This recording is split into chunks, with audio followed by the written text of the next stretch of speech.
All right, so obviously I'm not in my truck. Let me know what you think of the background in this format. So we're continuing in Matthew chapter 10, and we need to read verse 8 again because it applies to the next point. So this is again as Jesus talking to his disciples as he's sending them out.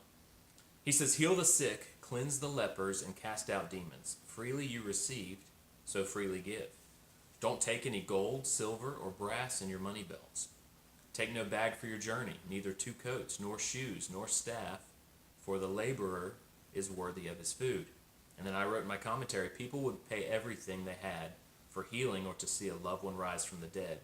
So it was important that the disciples did not charge, however, they should get their needs met. So he's telling the disciples really 2 points. Number one, as ministers of God, and that's all of us who believe in Jesus Christ, we've been given gifts and direction by the Holy Spirit to serve and bring healing to the world. And it's, as we got that freely, we should give freely. We should use our gifts to help bring healing to the world without charging. We should be willing to do that.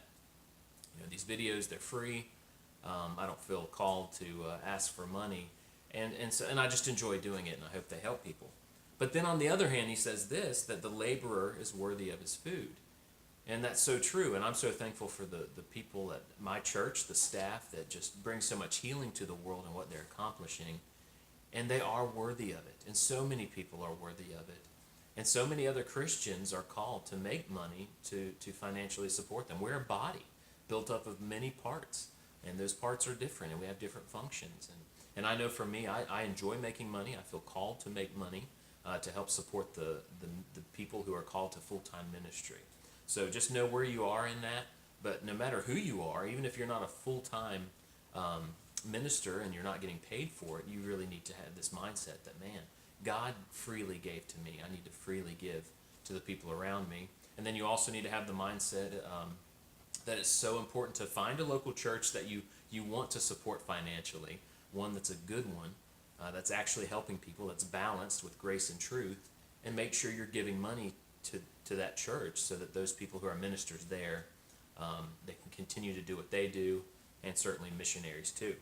And hopefully they support missionaries. If they don't, that's probably a sign that that is not a healthy church. Verse 11, "Into whatever city or village you enter, find out who in it is worthy and stay there until you go on. As you enter into the household, greet it. If the household is worthy, let your peace come on it. But if it isn't worthy, let your peace return to you. Whoever doesn't receive you nor hear your words, as you go out of that house or that city, shake off the dust from your feet. Most certainly I tell you, it will be more tolerable for the land of Sodom and Gomorrah in the day of judgment than for that city." And I just wrote, your attitude toward God's message and messenger determines your worthiness. That's very sobering, isn't it?